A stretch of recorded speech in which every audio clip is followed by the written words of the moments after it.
दंडवत प्रणाम. आज मी धर्मगप्पा विथ धनंजय या युट्यूब चॅनलद्वारे आपण जे आचार्यांची थेट भेट नावाचं सदर सुरू केलेलं आहे, त्या सदरामध्ये आपण आज ज्यांना भेटणार आहोत ते पंथातील गणमान्य आचार्य आहे. खरं तर मी आणि माझं यातच माणसाचं सगळं आयुष्य जात असतं. मात्र काही ठराविक माणसं असतात जे मी आणि माझं पण याच्या पलीकडे जाऊन धर्मासाठी, पंथासाठी, समाजासाठी काहीतरी करायची धडपड करत असतात. आणि त्या धडपडीतून समाज, पंथ, ते ठिकाण उदयास येत असतं, प्रगल्भ होत असतं, प्रसिद्ध होत असतं. आणि अशाच एका आचार्यांना आपण भेटणार आहोत. त्यांच्याबद्दल पंथाला सर्वांनाच माहिती, परंतु काहीशी सामान्य लोकांपर्यंत माहिती पोहोचावी. त्यांचं जगणं, त्यांचं वागणं, त्यांचं बोलणं आणि त्यांनी केलेला संघर्ष समाजाला, माणसाला प्रेरणादायी ठरावा यासाठी हा प्रयत्न आहे. मी आज ज्यांना भेटणार आहेत किंवा ज्यांच्याशी आपण गप्पा मारणार आहोत ते परमपूजनीय पट्टाधिष्ठित महंत, गुरुतुल्य आचार्य, कवीश्वर कुलाचार्य, श्री फलटण निवासी श्री विद्वान बाबाजी. बाबांना माझा सादर दंडवत. बाबांबद्दल माहिती सांगत असताना लौकिक अर्थाने जर विचार केला तर परमपूजनीय बाबांचा जन्म या सातारा जिल्ह्यातल्या फलटण महानगर जवळ असलेल्या विठ्ठलवाडी या ठिकाणी 15 सप्टेंबर 1947 रोजी झाला. विठ्ठलवाडीला ही महानुभाव पंथाची मोठी परंपरा आहे आणि त्याच परंपरेत महानुभाव पंथीय घरामध्ये बाबांचा जन्म झाला. वडिलांचं नाव मुकुटराव कोरडे आणि आई सावित्रीबाई कोरडे. बाबांना 3 बंधू आणि 2 भगिनी आहेत. त्यातले काही कैवल्यवासी पण झालेले आहेत. मी नेहमी सांगत असतो की महानुभाव पंथात, महानुभाव धर्मात, महानुभाव साहित्यात, महानुभाव मार्गमेळ्यात येण्यासाठी खूप मोठं भाग्य लागत असतं. हे सर्वांनाच मिळत नसतं, खूप मोजक्या लोकांना मिळत असतं. आणि त्याच मोजक्या लोकांपैकी एक आहेत बाबा. बाबा वयाच्या 5व्या वर्षीच कैवल्यवासी परमपूजनीय पट्टाधिष्ठित महंत कवीश्वर कुलाचार्य श्री विद्वान बाबाजी डोमेग्राम बाबांच्या सहवासात आले. बालपणी 5व्या वर्षीच बाबांनी आपलं जे संन्यास आणि अध्ययन आहे महानुभाव पंथी, ते सर्व अध्ययन कैवल्यवासी बाबांच्या सहवासात केलं. महानुभाव पंथाचा अभ्यास करत असताना बाबांनी शालेय शिक्षण 11वी पर्यंत घेतलं आणि नंतर महानुभाव पंथात जे महत्वाचं संस्कृत साहित्याबद्दल पद समजल्या जातं ते संस्कृत साहित्यही बाबा अमृतसरला नागपूर या युनिव्हर्सिटीतून झाले. बाबांना महंती प्रतिष्ठा 9 मार्च 1994 रोजी डोमेग्राम येथे कैवल्यवासी श्री बाबांच्या प्रसन्नतेने झाली. आणि या फलटण श्रीकृष्ण देवस्थान ट्रस्टची जबाबदारी बाबांनी 1981 पासूनच सुरू केली सांभाळणं. मात्र खरी जबाबदारी बाबांच्या खांद्यावरती आली 1985 साली. फलटणला जर तुम्ही आला असाल आणि आलेले नसाल तर नक्कीच या. तर तुम्हाला या ठिकाणी भव्य दिव्य अशी मंदिरं दिसतील. 4 मंदिरं. मी कालच जेव्हा आपल्या तीर्थस्थान दर्शनाचा व्हिडिओ बनवत होतो त्यावेळेस मी हे दाखवलं की 4ही मंदिरांना प्रशस्त सभामंडप, प्रशस्त जागा आणि मोकळा परिसर, ही जी देणगी आहे, हे जे कष्ट आहे, हे बाबांचं आहे.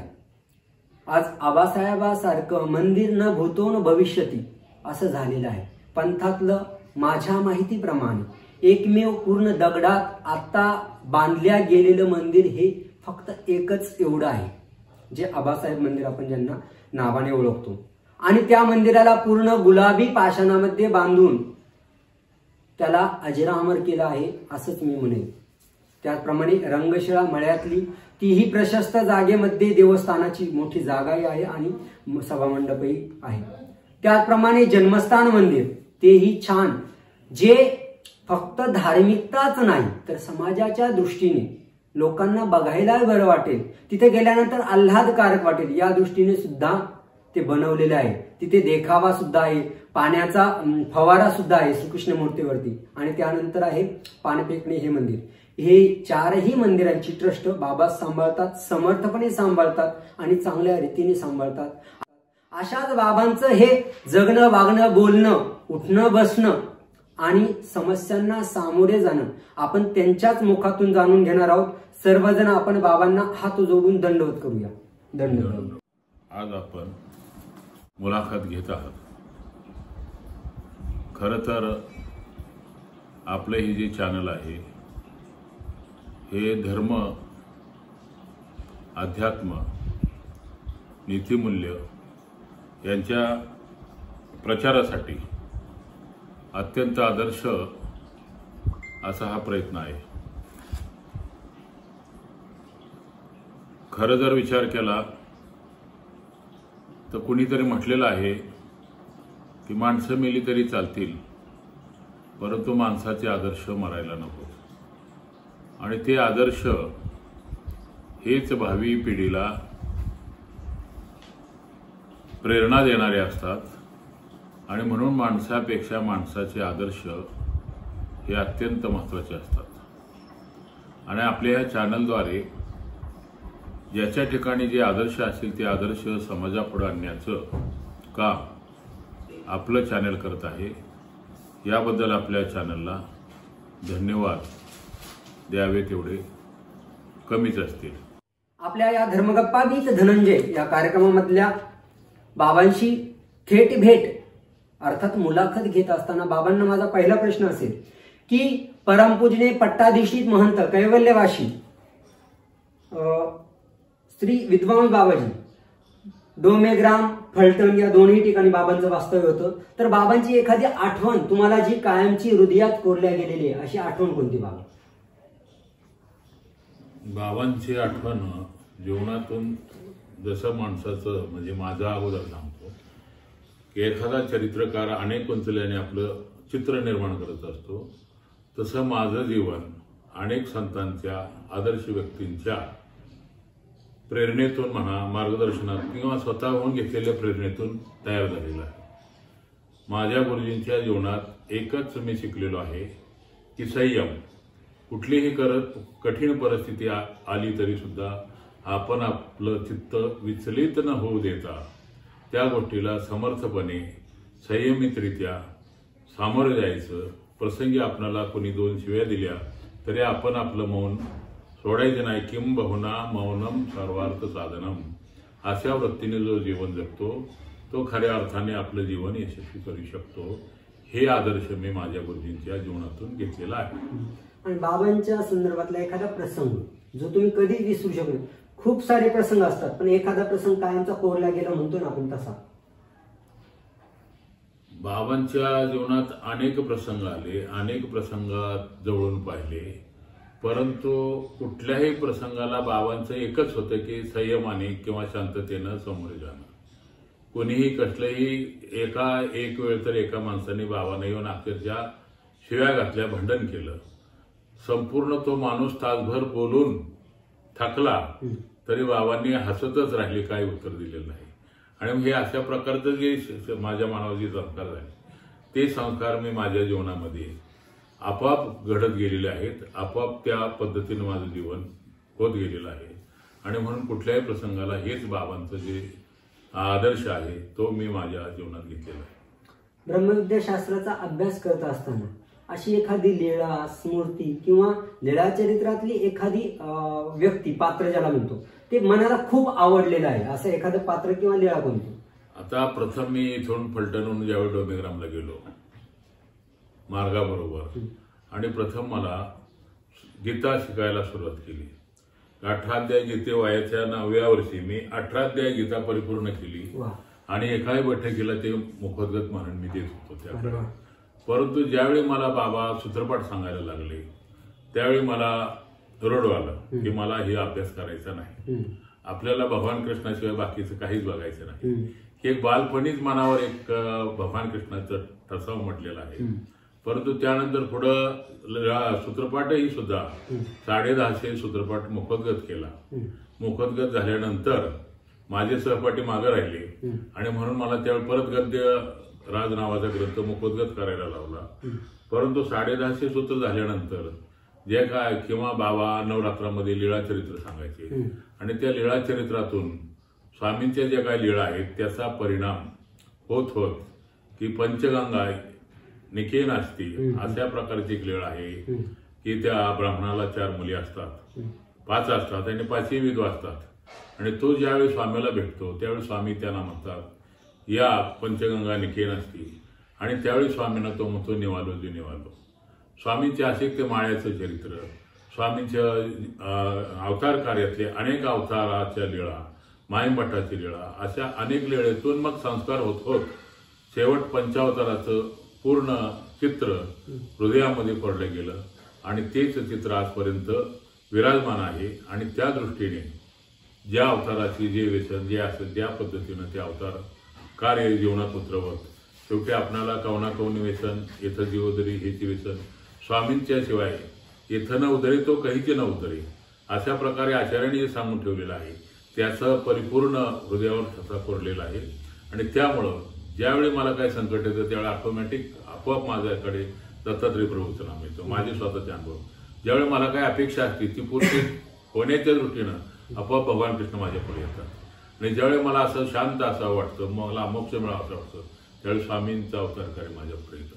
असे एक माझ्या लीळाप्रमाणे अवताराच्या स्वीकाराप्रमाणे अवतारांचे अवतार कार्य माझ्या हृदयावरती कोरलेलं आहे आणि त्याप्रमाणे हे 3 अवतार तरी माझ्या हृदयावर सदैव असे दिवसभर फिरत असतात. अशा प्रकारचं माझं जीवन व्यतीत होत आहे. बाबा पुढचा प्रश्न असा आहे, आता आपण सांगितलं की अनेक अधिकरणांकडे बघून प्रेरणा मिळणे जीवन घडलेले, तर आपल्या बाबांव्यतिरिक्त असे दुसरे कोणते अधिकरणी किंवा संत आहेत ज्यांचा तुमच्यावरती प्रभाव आहे? ज्यांचा उल्लेख आयुष्याच्या पूर्वार्धात करायचा असेल तर सर्वात प्रथम माझ्या जीवनात प्रेरणास्थान जर कोण असेल तर मुंबईचे गोविंदराज दादा मोगले. ते 60 साली ज्यावेळी डोमेग्रामचं काम करत होते, स्वतः मुंबई सोडून तिथे राहत होते आणि त्यांची सेवा करण्याचं भाग्य मला त्यावेळी होतं. दूध आणायचं काम माझ्याकडे होतं, त्यांना बाजार आणायचं काम माझ्याकडे होतं आणि त्यावेळी मला ते प्रेरणा द्यायचे, अरे तुम्ही पुरुष आहात, तुमचं असं जीवन व्यतीत करू नका. तुम्ही जर असं तुमचं जीवन व्यतीत करताल, माझी शिष्या मुंबईमध्ये नोकरीला आहे, ती 900 रुपये कमवते, आता त्यावेळीचे 900 म्हणजे आजचे 90,000 आणि मग तुम्ही असं पुरुष जन्माला येऊन काय करता? आम्ही तुमच्यासाठी संस्कृत महाविद्यालय काढलेलं आहे, चक्रधर गुरुकुल काढलेलं आहे, तिथे जा, शिका, समाजाला काहीतरी दिशा द्या. आणि ते असे व्यक्तिशा बी सांगत होते. माझं वय 10-11-12 वर्षाचं, पण त्या माझं जीवन घडावं ही त्यांना त्यांच्यात तळमळ जाणवत होती आणि ते काही धडे द्यायचे, दृष्टांत द्यायचे, माहिती द्यायची त्यांनी. आणि भाषणातूनही त्यावेळी ते सांगायचे, त्यावेळच्या भाषणात की आम्ही पूर्वजांनी मुंबईमध्ये महानुभाव पंथ स्थिर केलेला आहे, आमच्या पूर्वजांनी तो काबुल कंदारपर्यंत पोहोचवलेला आहे आणि तुमच्याकडून आमची एवढीच अपेक्षा आहे की तुम्ही काबुल कंदार पुढे आमचा झेंडा नाही नेला तरी चालेल, पण त्याच्या मागे तरी आमचा झेंडा आपल्या पंथात येऊ देऊ नका, एवढं तर पुरुषार्थ तुम्ही करा. अशा प्रकारच्या प्रेरणेतून मला जी प्रेरणा मिळाली आणि त्या प्रेरणेतून मी गुरुकुलला गेलो. गुरुकुलमध्ये शिक्षण घेतलं, शास्त्री झालो 6 वर्षात आणि शास्त्री होत असताना तिथे त्या ठिकाणी दिवाकर बाबा आंधळीचे जे बाबोदेला असायचे आणि त्यांचे एक ते नात्यावत्यातले असल्यामुळे त्यांची एक प्रेरणा मिळायची आणि त्या प्रेरणेतूनही बरंचसं पंथाचं राजकारण जर शिकायचं काम आम्हाला केलं असेल तर ते दिवाकर बाबांनी केलं असेल, धर्माचं समाजाचं काम शिकायचं काम केलं असेल ते गोविंदराज दादांनी केलं असेल.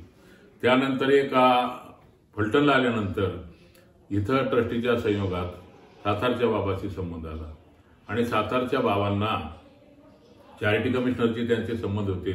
ती संस्था फार मोठी त्यावेळी होती, आजही आहे आणि त्या संस्थेमध्ये चॅरिटी कमिशनरने त्यांना असं सांगितलं किंवा तुमची एक संस्था फलटणला आहे आणि ती फार व्यवस्थित स्वरूपात नाही, तर तुम्ही महानुभावपंथी आहात तर तुम्हाला मी त्या ठिकाणी नेमतो सोमोठो, तर तुम्ही ती संस्था चालवा. तर बाबा म्हटले मी काय तिथे राहू शकत नाही, जाऊ शकत नाही, तर मी तुम्हाला एक व्यक्ती देतो आणि मला प्रथम माझं नाव चॅरिटी कमिशनरकडे देण्याचं काम सातारच्या बिडकर बाबांनी केलं आणि त्यांनी चॅरिटी कमिशनरने मला ते या संस्थेमध्ये माझ्यासह आणखी 3 लोकांना 4 लोक नियुक्त केले आणि ही सेवाचं निमित्त जर कोण असेल तर ते सातारचे उद्धवराज बाबा बिडकर उपाधी कुलाचार्य जे होते त्यांनी या कामात प्रेरणा दिली. त्यानंतर पुढे जसं जसं जीवन जावं लागलं संस्थेचं काम करू लागलं तसे पुढे नागराज बाबाचे संबंध झाले आणि नागराज बाबांनी मी हे काम करत असताना मला जे काही अडीअडचणी आल्या आणि पेपरमधून जे काही बातम्या आल्या त्या बातमीचं कात्रण घेऊन नागराज बाबांनी त्यावेळच्या कोल्हापूरच्या पोलीस प्रमुखांना विभागीय पोलीस प्रमुखाला निवेदन दिलं आणि ते पोलीस प्रमुख इथपर्यंत आले. माझी इथे जीवनाला एक धोका निर्माण झालेला होता आणि यांना धोका होऊ नये अशा प्रकारचं नागराज बाबांनी अखिल भारतीय मानव परिषद अध्यक्ष या नात्याने निवेदन दिलं आणि त्या निवेदनामुळे ही जी चौकशी आली त्या चौकशीतून नागराज बाबाच्याही व्यक्तिमत्वाचा माझ्या जीवनावर परिणाम झाला आणि त्यानंतर मी त्यांच्याही संपर्कात राहू लागलो. अशा प्रकारे गोविंदराज दादा हे आपले उद्धवराज बाबा किंवा दिवाकर बाबा किंवा आणि हे सर्वात जर बौद्धिक कळ जर कोणी रचला असेल तर आराध्य बाबा शास्त्री. आराध्य बाबांनी 6 वर्ष असं शिक्षण दिलं की मी ज्यावेळी गुरुकुलमध्ये गेलो त्यावेळी मी एक पट पाहिलं तिथं आणि त्या पटावरती असं माझ्या लक्षात आलं की 100% विद्यार्थी कौमुदीमध्ये नापास होतात.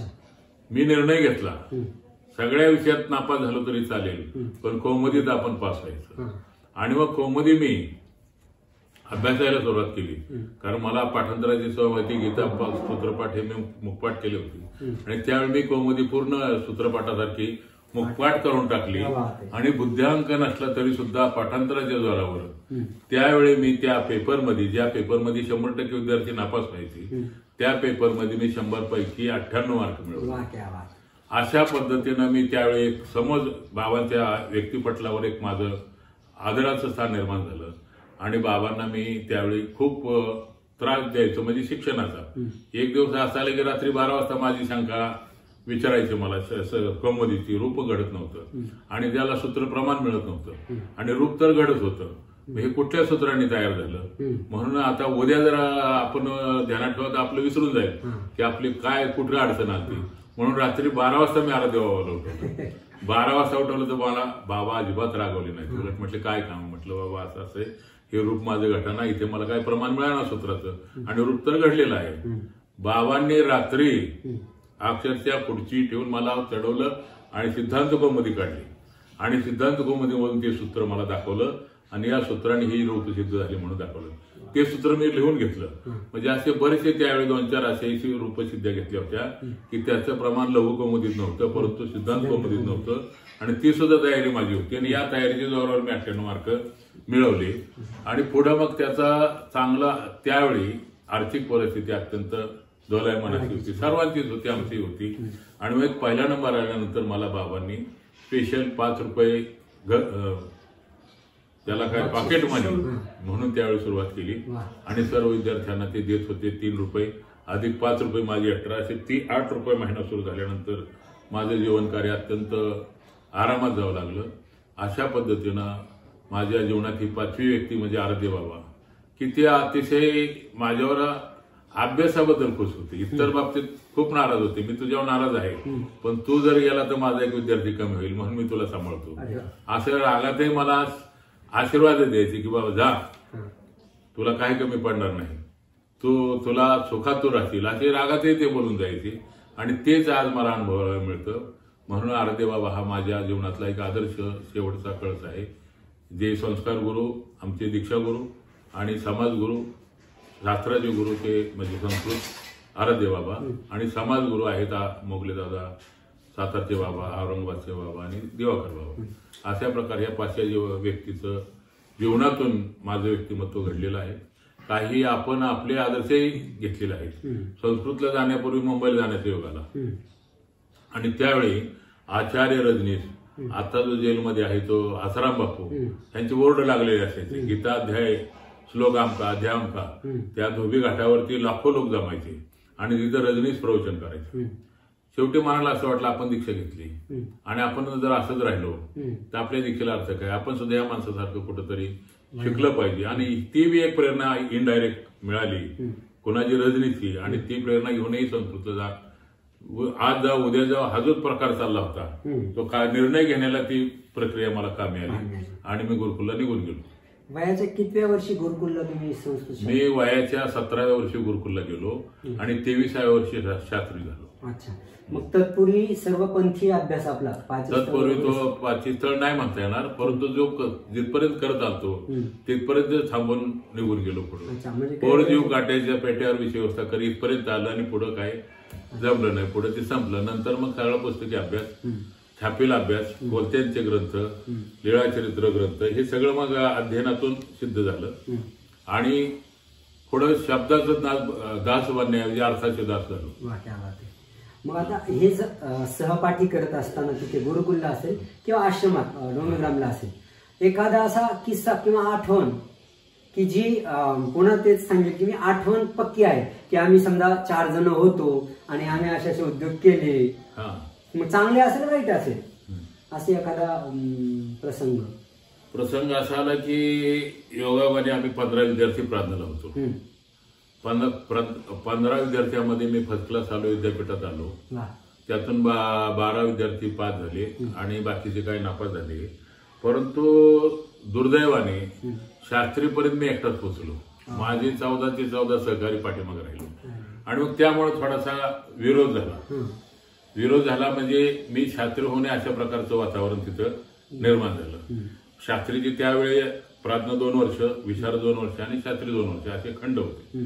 2 वर्षातून एकच परीक्षा. पहिलं वर्ष शास्त्रीचं झालं तर काही विद्यार्थ्यांना बाबा स्वभावाने नेमाने फार कडक होते.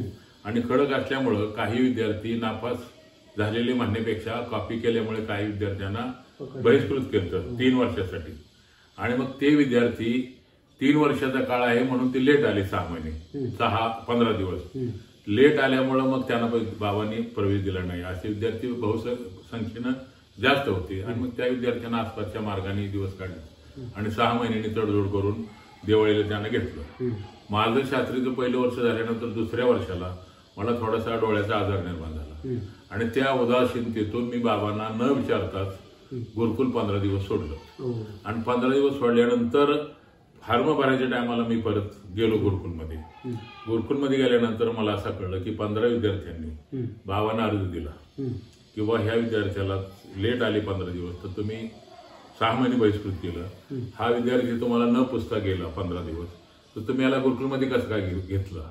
अशा प्रकारचं बाबांच्यावरती बर्डन आलं. म्हणजे अर्ज आला. बाबांच्यावरती अर्ज आल्यानंतर बाबा मला घेऊन बाजूला शेतात गेले. रानातच आमचं गुरुकुल होतं त्यावेळी. बाजूला ज्वारीची वगैरे कापसाची पिकं होती. मला नेले तो अर्ज दाखवलाय, असा असा अर्ज आलाय तुझ्या विरुद्ध, तर काय करू आता, तूच मार्ग सांग. आणि त्यांची माझ्याबद्दल सहानुभूती होती की हा घालवला तर शास्त्री जातोय. मग मी म्हटलं बाबा एक मला उत्तर द्या की आपण जे गुरुकुल काढले ते भाकरी खाऊन दिवस भरण्यासाठी काढलंय का शास्त्री होण्यासाठी काढले. तर ते म्हटले शास्त्री होण्यासाठी काढले. तरच म्हटलं माझा तुम्ही फॉर्म भरा, मी बाहेर जाऊन अभ्यास करतो आणि शास्त्री झालो तरी येणारच नाही आणि नापास झालो तरी मी येणार नाही, पण माझं फॉर्म भरून दे फक्त. बाबांना गप्प बसले आणि 2 मिनिटांनी त्यांनी होकार दिला की तुझा फॉर्म मी भरतो. म्हणजे बाबांना अतिशय धर्मसंकट की 15 दिवस ते एकदम कमी व्हायचे का आता एकालाच सोडायचं. तर मी म्हटलं तुम्ही संकट येऊन देऊ नका, फक्त माझा फॉर्म भरा. फॉर्म भरल्यानंतर पास झालो तर तिकडे जाणार, नापास झालो तरी तिकडे जाणार. अशा पद्धतीने बाबांना मीच रस्ता दाखवून दिला आणि बाबांनी ते आनंदानेच मान्य केलं की तुझा फॉर्म मी भरतो. आणि अशा वेळी 15 विद्यार्थ्याचा विरोध असतानाही मी आजारी होतो आणि त्या आजारातून शेवटी दुर्दैवाने म्हणू किंवा सुदैवाने म्हणू बाकीचं जसं मी प्रगती केली विशारद आणि प्राज्ञमध्ये, शास्त्रीमध्ये मी 3ऱ्या क्लासमध्ये पास झालो. मग आता जेव्हा तुम्ही परत शास्त्री झाल्यानंतर परत कुठे आलात, डोमेग्राम की फलटण? शास्त्री झालो की मी डोमेग्रामला गेलो, 2 दिवस राहिलो. आणि त्यावेळी हा पिढीचा मठ उपलब्ध होता. बाबांनी 69 सालीच बांधला होता. त्याच्या अगोदरच्या विधानबाबांनी 4 भिंती घातलेल्या होत्या आणि त्यांची सख्खी बहीण आत्याबाई म्हणून या ठिकाणी देवपूजा सहवास्तव्य करीत होती. पिढीची देवपूजा आमची फलटणमध्येच होती. मग मी इकडचाच असल्यामुळे बाबांनी मला सांगितले ते थांबतो आता. मग आत्याबाईंच्याकडे थांबलो आणि हे थांबत असताना मठाबद्दलही सुरुवातीला खूप या ठिकाणी वाद निर्माण झाले. येथील मंडळीचं म्हणणं असं होतं किंवा आमचा हे मठ पिढीच आहे, तर 5-5 वर्षे व्यवस्थापन द्यावं एका एका विद्वांसाकडे आणि याला डोबेग्रामला ठेवा आणि इथल्या मठाची व्यवस्था आम्ही बघतो. अशा प्रकारची मिटिंग झाल्या. बाबा म्हटले अशी व्यवस्था होऊ शकत नाही, प्रत्येकाला पूर्ण अधिकार दिले तरच ते कार्य होऊ शकतं. म्हणून बाबा म्हटले मी याला इथे ठेवणार आणि का ठेवू नको माझा शिष्य असताना. जर याच्यात काय धार्मिक दोष असेल तर तुम्ही मला सांगा, त्यावेळी मी याचा बंदोबस्त करेल. आणि दुसरी गोष्ट, हा मठ मी ट्रस्ट करणार आहे आणि ट्रस्ट म्हटल्यानंतर पिढीचा असतो राहणार आहे, याचा वारसा हक्काचा काही इथे संबंध राहणार नाही, पण चालवलं तर पाहिजेत. अशा प्रकारे 80 साली हा मठ ट्रस्ट केला आणि ट्रस्ट केल्यानंतर सातारच्या बाबाकडून 81 साली मंदिरावरती मी ट्रस्टी झालो. आणि अशा परिस्थितीतून 81 पासून किंवा 82 पासून कोर्ट कचेरी जीवनात सुरू झाली. 85ला कोर्ट कचेरी पूर्ण झाली म्हणण्यापेक्षा पहिला टप्पा पूर्ण झाला आणि त्या टप्प्यात 85ला ताबा घेतला मंदिरचा आणि तेव्हापासून हे कार्यक्रम आतापर्यंत चालू आहे. हे ट्रस्ट निर्माण झाल्यानंतर त्या अडचणी खूप आल्या असतील. पहिली अडचण केस झाली की ह्यांना बेकायदेशीर ट्रस्टी नेमलं. दुसरी अडचण झाली की आमचं पोझिशन आहे. परंतु हे करत असताना जे काय प्रसंग आले आणि ज्या प्रसंगातून रिवर्स होण्याचा मानसिकता तयार झाली की हे काम आपल्याला करायचं नाही, आपल्याला यातून मानसिक अंत आहे, परंतु धोकाही आहे जीविताला. आणि असं करत असताना 5-6 महिने या वादात गेले असताना यात्रा आली आणि यात्रेला विरोधकांनी अत्यंत जास्त तीव्र स्वरूपात विरोध करायला सुरुवात केली. आणि त्या दिवशी मी संध्याकाळी उदास झालो आणि जे आबासाहेब मंदिरात डोकं ठेवलं आणि देवाला हात जोडले, बाबा आता हे माझ्यानं काय गेली 6 महिने संघर्ष चालू आणि असा आयुष्य संघर्षात मी काही जगू शकत नाही, म्हणून मी जाऊन झोपलो. आणि त्या दिवशी पहाटे मला स्वप्न पडलं. आमचे इथे रुस्तुमराजाचा विद्वांस या मठात होते, ते आले, तंबाखू खात होते, तंबाखू चोळत होते. चल इथे काय झोपलाय, तुला ती आबासाहेबांची फरशी बसवायची, ते सोडून का झोपलायचं असं मला ते रागवले आणि निघून गेले. आणि त्या दिवशी सकाळी फलटणचे मामलेदार आले, पेपरबाजी चालू होती. मग त्यांनी साध्या वेशात आले, ते लोकांना भेटले, धरणे करून भेटले, काय प्रकारे त्यांनी समजून घेतला. आणि नंतर त्यांनी मला बोलवलं की बाबा महाराज मी एक भक्त आहे, वाईकडून आलेलो आहे आणि मला इथे ओटी घालायची आहे. म्हटलं घाला ओटी, पावती फाडा. म्हटली पावती फाडतो तुमची, परंतु पारंपरिक पुजाऱ्याची असते घालावा अशी माझी इच्छा आहे, तुमची पावती घ्या आणि त्यांच्या हस्ते मला घालू द्या.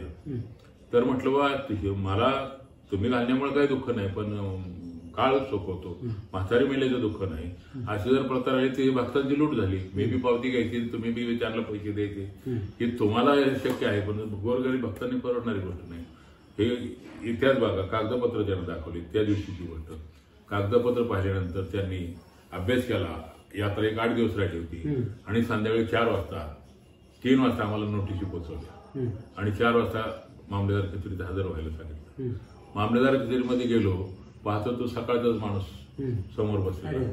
मनाला बरं वाटलं की बाबा आता यांनी वस्तुस्थिती समजून घेतली, त्यामुळे आपल्याला काय अडचण नाही. मग ते फौजदार, DYSP सगळी त्यांची शांतता समितीची यात्रा पार करण्यासंबंधात मिटिंग होती आणि सांगितले ट्रस्टी फक्त इथे थांबा, ज्याचा वाद आहे ते पुजारी थांबा, 4 ट्रस्टी थांबा, इतरांनी कोणाची वकील आणायची नाहीत आणि आमच्या प्रश्नाचे उत्तर यांनी त्यांनी द्यायचे. तर मग 1-1.5-2 तास चर्चा झाली. कारण मी जे ट्रस्टीमध्ये मी 4 आम्ही सहकारी आणि जुने पुजारी जे होते ते 3 ट्रस्टी होते, 4 विरुद्ध 3. त्यांचं म्हणणं होतं ट्रस्ट हे झालाच नाही, म्हणजे ट्रस्ट आहे परंतु आमच्या परंपरेप्रमाणे आम्ही तिथे वास्तव्य केलेलं आहे, आमचं पुजारपण आहे, आमची वाहवाट आहे.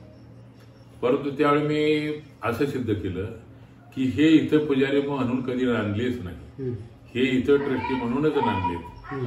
याचा पुरावा जर पाहायचा असेल तर मी ऑडिट यांची 5 वर्षाची काढलेली होते ऑडिट रिपोर्ट.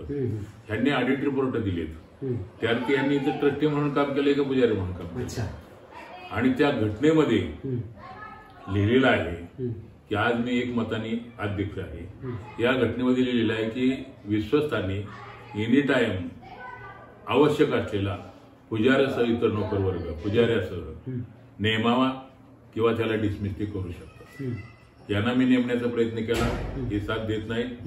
यांना डिसमिस केलेलं आहे घटनेप्रमाणे आणि मी माझे कामगार नेमलेले आहेत आणि त्या कामगाराला हे विरोध करत आहे. त्यातून एक पुजारी उठला, तो म्हणे बाबा सूर्य आमचेच आहे, पण ह्याने आमचे नरड कापायला सुरुवात केली. आणि मग तेव्हा डीएसपी बिघडला, आवाज काढू नकोस म्हणजे गप्प बस जा म्हणजे हे अध्यक्ष आहेत, एक मताने किंवा हे सत्तेवर आहेत. आणि त्यावेळी 50 पोलीस, 2 इन्स्पेक्टर, लेडीज पोलीस असा संपूर्ण लवाजमा ज्या दिवशी स्वप्न पडलं त्या दिवशी मला भेटला आणि त्या जीवावरती मी यात्रा पार पाडली. आणि हा जो सगळा योग आणला तो ईश्वरी अदृष्टामुळेच हे सहाय्य झालं असं मी समजलो. माझ्या स्वप्नाची अनुभूती आली आणि मग तिथून पुढे मी कुठल्याही संकटाला न घाबरता आतापर्यंत असे अनेक कार्य आले. संकट आले त्याला परंतु एकूण वातावरण जर असं पाहिलं तर इथं फक्त स्थानापतीने मला निमित्त करून हे काम करून घेतलं असा एक स्पष्ट दृष्टांत आहे. म्हणजे संकट आले पण त्याला कुठेतरी ईश्वरानेच तुम्हाला पुढे करून जाणीवपूर्वक करून बाजूला काढले. आता बाबा ही चारी मंदिराची ट्रस्ट, आपला मठ, डोमेग्रामचा परिवार, डोमेग्रामचं ते सगळं मंदिर आणि प्लस आपण अखिल भारतीय महानुभाव परिषदेचे कार्याध्यक्ष आहात, हे सगळं पंचरंगी लढत असताना तुम्ही स्वतःला कसं काय सांभाळता? आता लढत असताना आता याच्यावर संस्कार माझ्यावरती गीतेचे जसे जशी गीता संस्कृत शिकलो तशी गीता समजत राहिली. आणि गीतेमध्ये एक अनासक्त योग जो जेवढा असेल तेवढं शारीरिकदृष्ट्या मानसिकदृष्ट्या माणूस खऱ्या अर्थाने सुखेल. जितका मोहात लालसेत किंवा अहंकारात मानमान्यतेत पडला तेवढं खऱ्या अर्थाने त्याची आयुष्य मर्यादा कमी होत असते. कारण मी असं सूक्ष्म अभ्यास केला की जितके आता हा एक विनोदाचा भाग आहे की मी जेवढ्या अधिकरण पाहिले जितकी सेवेकरी जास्त तेवढा अधिकारी जास्त आजारी असं एक माझ्या निदर्शनात आलं. मग ते कोणाचं नाव घ्यायचं काही कारण नाही. जितके अधिकरण एकटे ते सुदृढ आहेत कारण ते त्यांचं स्वयंदर्शत्व पश्चिम आणि तोच मार्ग आपणही आपल्या जीवनात पत्करायचा. कारण अनेक संतांचे जे काय गुरुजनांचे जे आदर्श आले आता आम्ही फैजपूरला होतो. फैजपूरला आराध्य बाबा सकाळी आडात पाणी ओढून स्वतःचं तोंड धुवायचे, आम्ही आपापलं पाणी तोंड धुवायचो. एखादा विद्यार्थी जर बाबाकडे गेला बादली काढून देतो पाणी देतो तर ते पाणी तर घ्यायचंच नाही पण एक मुस्कडीत बसायचं. म्हणजे बाबा कधीही कोणाकोणा शिष्याकडून सेवा करून घेतली नाही. विद्यार्थी सगळे बाहेरचे, पावत्याला कधी थांबू दिले नाही. पावत्याला घ्यायचं आपापल्या गुरुचे पावत्याला स्वतःचं गौत करून घेतलं नाही. स्वतः परत मध्यभागी जेवायला बसायची विद्यार्थ्यांच्या. आणि 2 विद्यार्थ्यांची वाड्याची पाळी होती. वाड्याची पाळी तिथं समोर आली चापाती वाड्याला चाप त्याने थोडी खालीवर केलं की त्याच्या हातावर चापट बसली समजायची. म्हणजे हे जे संस्कार आहेत हे संस्कार माझ्या जीवनात मी आजही ठेवले आहेत. मान सन्मान मला घेणं नाही, सेवादासीचं घेणं नाही, खानपान सुद्धा आमचं मार्गाचं जे असतं तेच मला असतं, माझं असतं तेच. फक्त तिखटाचा फक्त आजकाल ज्या गोष्टीचा त्रास होतो तो टाळतो आम्ही. बाकीचं असं काय म्हणती व्यवस्था जी काय आहे ती माझ्या जीवनात आलेली नाही, येणार बी नाही. आता मी जसं आता हे 5 गोष्टी सांगितल्या आणि प्लस तुम्ही आले गेले याला पण सांभाळावं लागतं आणि कार्यक्रमांना जावं लागतं. आता रात्री तुम्ही आलात वृद्धपुरून आलात म्हणजे जवळ 500-600 किलोमीटर दुरून आलात. आता दुपारी झोपायची वेळ आणि त्यावेळेस जर कोणीतरी येतो बाबांना नाही मला जायचंय बाबांना भेटायचं त्यावेळेस कुठेतरी कळत नकळत माणसाला थोडंसं जीव माणूस म्हणून असं वाटतं अरे आता कुठे आला. तर त्यावेळेस तुम्ही स्वतःला कसं नाही. एक तर दुपारी मी झोपतच नाही. कोर्टाच्या तारखा ह्या सगळ्या दिवसभर असायच्या आणि मग महिन्यातून 2-4 तारखा करत राहिलो 10-20 वर्ष. आणि त्यामुळं दुपारी झोपण्याचे काही प्रसंग आलेले नाही. आणि काम करत राहणे कामाचं मला कधी कंटाळलेलं नाही.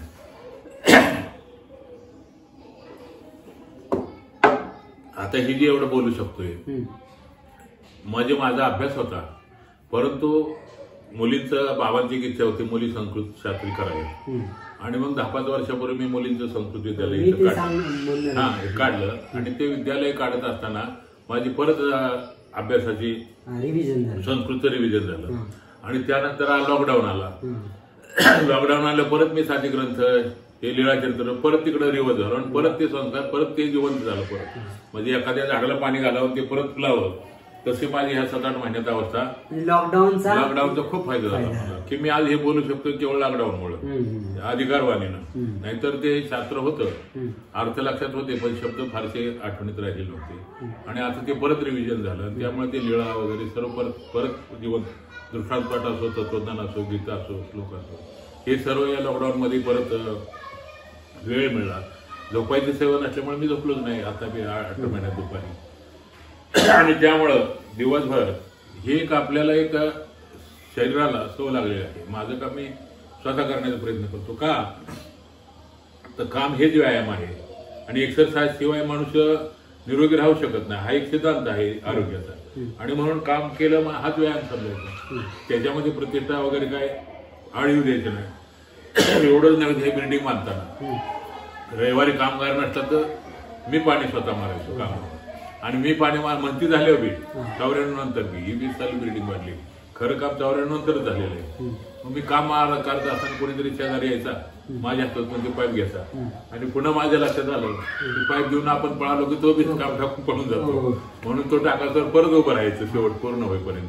अशा प्रकारचं हे व्यायाम म्हणा, सेवा म्हणा, दोन्हीचं एकमेकाला पूरकता म्हणून ते आजपर्यंत करत आलेलो आजही करतो.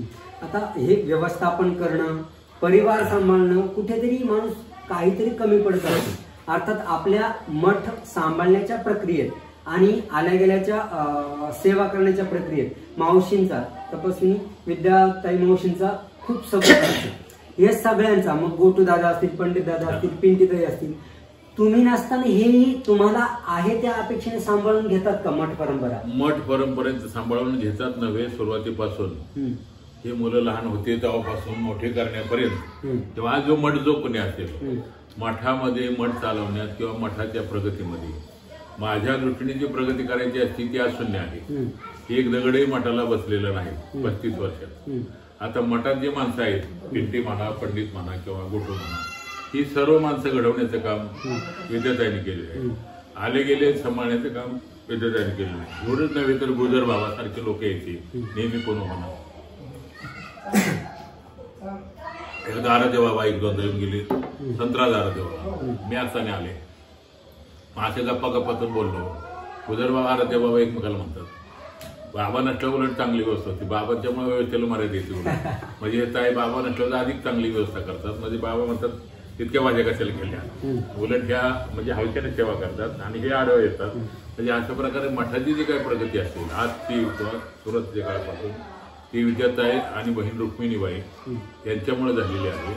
आणि खरं तर ज्यावेळी हे संकट निर्माण झाली त्यावेळी 35 वर्षापूर्वी, त्यांचं वय माझं वय 25-30 असेल, आज 65-70 मध्ये आम्ही आलो. त्यावेळी मी विद्याताईंना प्रश्न केला की ही जर मी काम करत राहिलो तर एखाद्या वेळी माझी हत्या सुद्धा होऊ शकते. अशा वेळी तुमच्यावर संकट येऊ शकतं माझ्या अभावाचं, तर काय करू, मी या कामात पडू का न पडू? त्यावेळी विद्याताईंनी स्पष्ट सांगितलं की कोणीतरी बली गेला तरी चालेल पण ह्या कामात लक्ष दिलं पाहिजे. आणि ही जर प्रेरणा नसतील, त्यांनी जर मला अडवलं असतं तर कदाचित मी एवढी इकडे प्रगती हिंमत करू शकलो नव्हतो. ज्यावेळी त्यांनी सांगितलं, कारण ममता कुठेतरी थोडी निर्माण होते, त्यावेळी त्यांनी सांगितलं आमची काळजी करू नका, आम्ही आमचं समर्थ आहोत. आणि त्या पद्धतीने मठाचा आजपर्यंत पूर्ण भार त्यांच्यावर आहे. कमी उलट तेच पैसे शिल्लक मला देतात, कमी पडले तर माझ्याकडून घेतात. आणि सुरुवातीपासून आजपर्यंत ट्रस्टी इतकाच तिकडे मठाचा हिशोब त्यांच्याकडे वह्या दप्तर साठलेला आहे. कुठलाही हिशोब 1 रुपया जरी त्यांनी स्वतःचा लावला नाही, लावला तर सांगितलं आहे. आणि मठाला मिळालेला स्वतःचा रुपया स्वतःला घेतलेला नाही.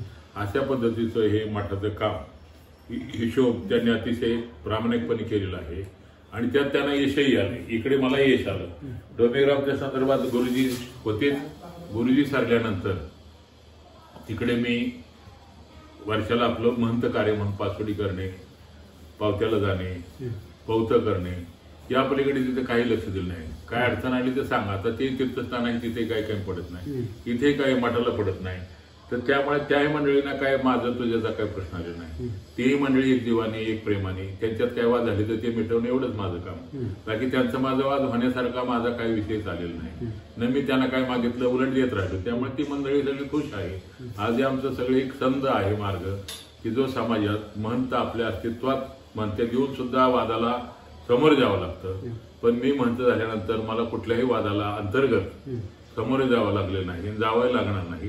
अशा पद्धतीचं एक शिक्षणातून म्हणा, लोकांच्या संस्कारातून म्हणा किंवा स्वभावातून म्हणा, जे आम्ही अंमलात आणतो त्यात यशस्वी होतो. आणि महत्वाचा भाग आहे लोभ, अहंकार हे नसेल तर माणसाला काही जाणवू येत नाही. आणि ह्या दोन गोष्टी आपण सोडून दिलेल्या आहेत. कुठला लोभही ठेवला नाही आणि कुठला अहंकार ठेवला नाही. कुठेतरी असा आक्षेप आहे की बाबा या ट्रस्टीच्या कोर्ट कचेरीच्या भानगडीत पडल्यामुळे डोमेग्रामच्या परिवाराकडे दुर्लक्ष आहे, असं काही बाहेर बहिष्ठांचा आक्षेप आहे. नाही, तसं काय नाही. मंडळी जरा खुश आहे, तसं काय नाही. त्यांना काय कमी नाही. फक्त लोकांना त्यांचं म्हणा इथं वास्तव्य करा, ते तिथे वेळ देऊ शकत नाही, बाकी काही नाही. ते म्हणतात इथे 8-10 दिवस राहा, पण 8-10 दिवस राहू शकत नाही. आता मंदिराच्या काही पंथाच्या कार्यासाठी आपण 8-10 दिवस बाहेर राहता, त्या ट्रस्टीचा कारभार सगळं व्यवस्थित कोण बघतं? ट्रस्टीचा कारभार आतापर्यंत सुदामबाजी आजही बघतात लांबून. म्हणजे ट्रस्टीत काय धोकात्मक काय अडचण निर्माण झाली तर सुदामबा इथं समजतात.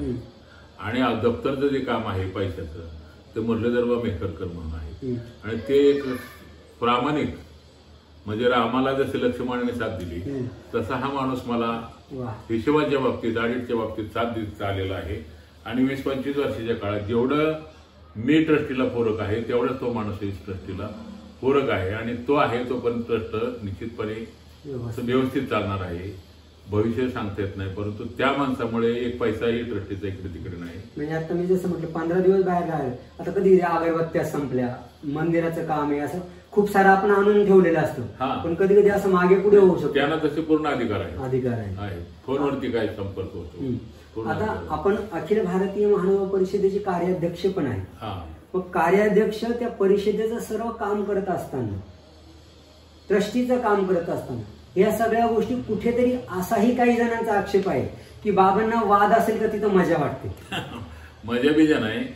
कारण काय आहे की आपण ह्या ट्रस्टीच्या अभ्यासातून जो अभ्यास झाला तोच अभ्यास परिषदेच्या कार्यात, जाळीच्या देवाच्या कार्यात उपयोगी आला.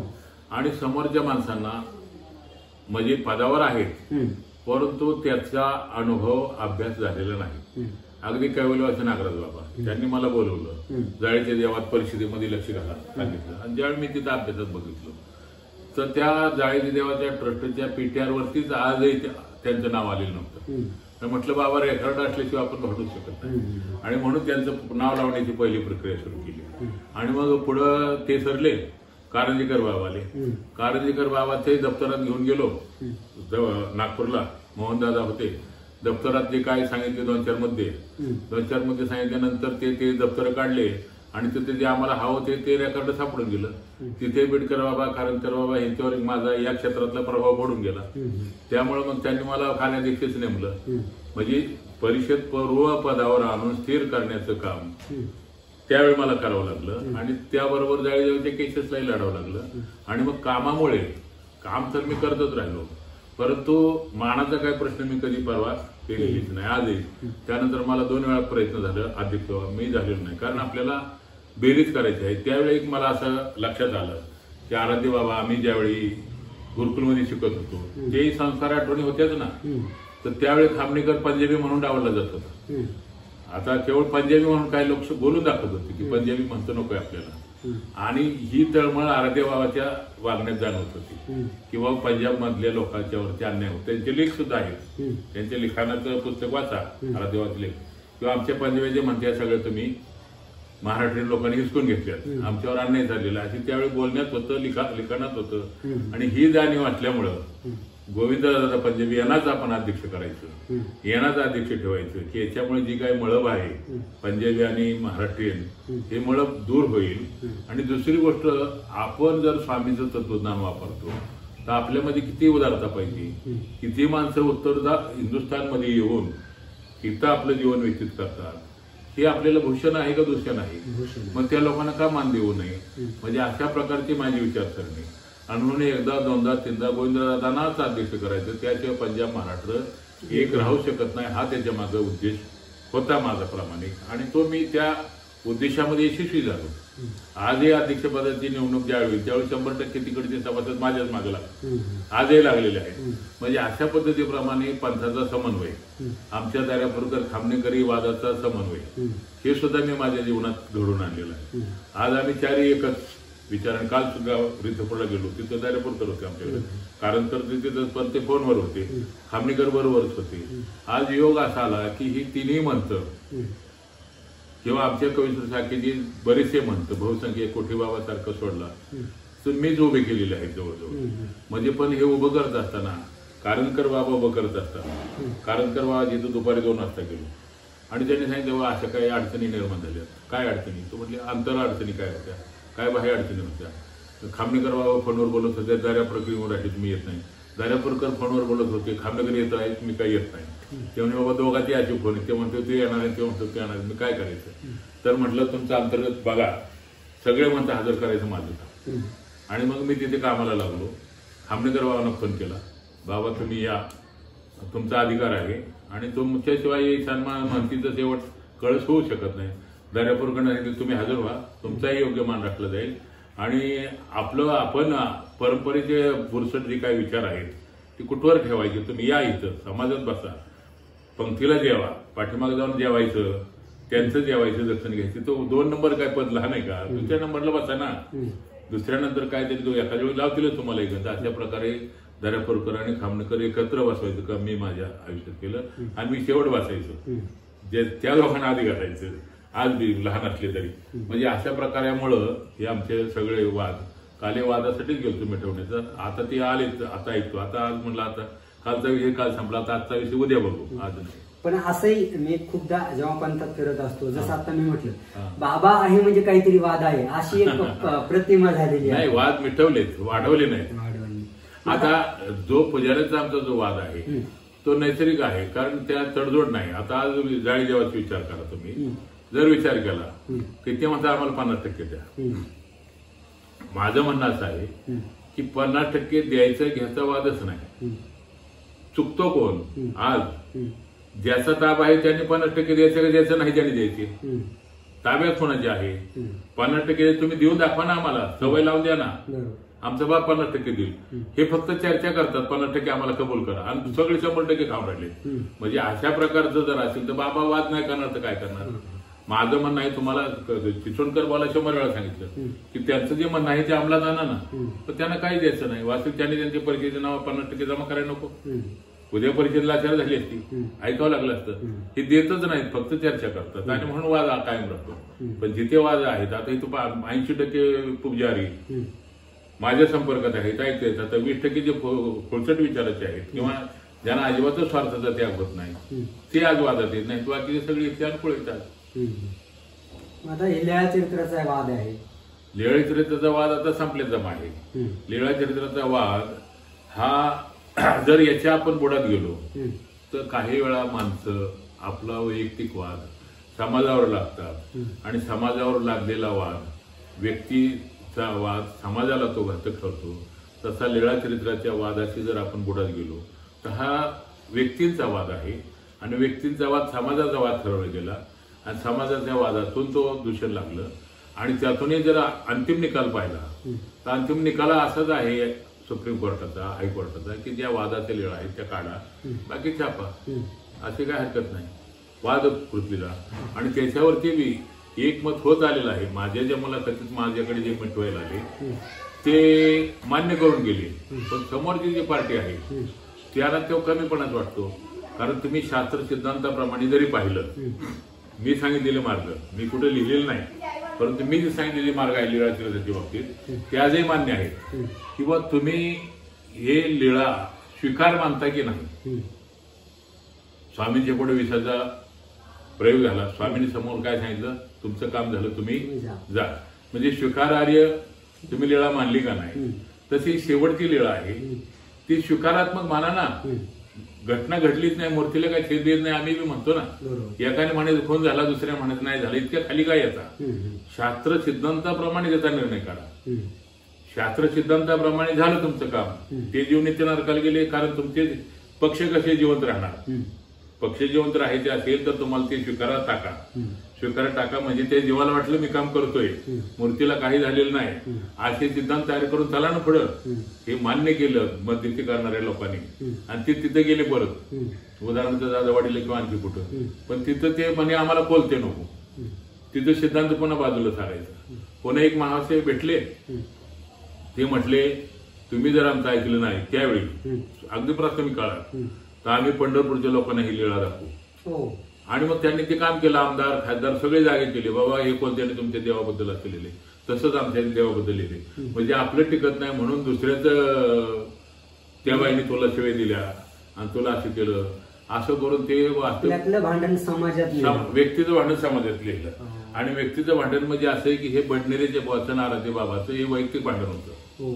ते भांडण असं होतं की आराध्य बाबांनी जाते त्याच्या अभिमानातून आपल्या सख्या भावाची गुजर म्हणती, पंजाबीच होते ते बी, ती म्हणती बडनेरच्या भावाला दिली. कुठली म्हणती? गुजर म्हणती.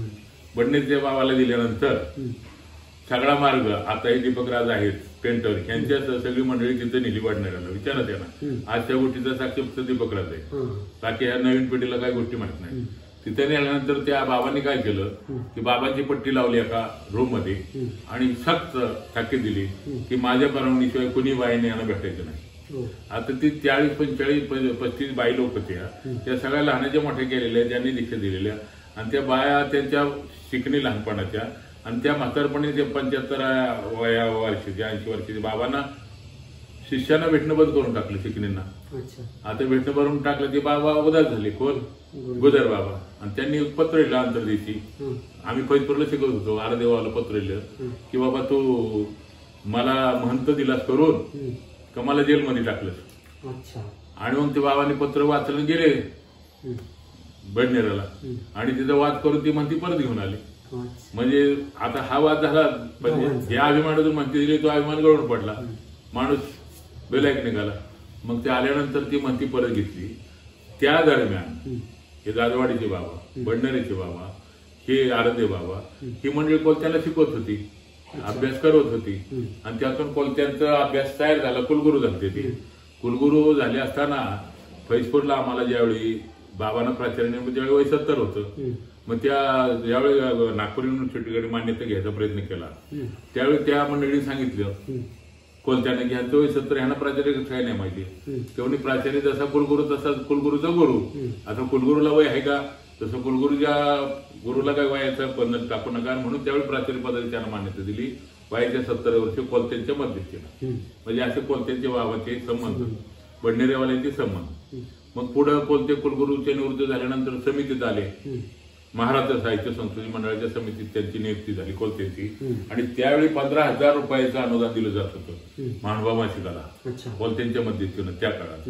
आणि मग देवी शास्त्री झाले, त्यांना नेमलं संपादक. ते फोटो टाकू लागले मासिकात. कोलत्यांचं अंतर्देशी पत्र आलं की बाबा संपादकांना सांगा फोटो टाकू नका, कारण 15,000 त्यावेळी घेतो, म्हणजे आज 1.5 लाख झाले. ते 15,000 घेतोय, हे अनुदान घेतोय आपण. आणि व्ही कोलतेनी कधी तुम्हाला डिग्री लावलेलं वाचलं का कुठल्या पुस्तकात? MA LLB डॉक्टर फक्त लिहितो म्हणे. व्ही कोलते वाचक ठरवताल आपली योग्यता. तर प्राचार्य तुमच्या संपादकाला सांगा. ते बाबांना दादाबद्दल आदर होता, सगळे घेत होते ते त्यावेळी विद्यार्थी असताना बी. मग आता कसं सांगायचं म्हणून ते पत्र दिलं. देवी शास्त्रींनी राजीनामा देऊन टाकला संपादकत्वाचा. झाले त्या दिवसापासून देवी शास्त्री कोलतेच्या विरुद्ध. त्यानंतर नागपूर हे म्हणायचे मानवा पंथ वैदिक आहे, कोलते म्हणायचे अवैदिक आहे. त्यांचे वाद प्रवाद चालले बरेच दिवस.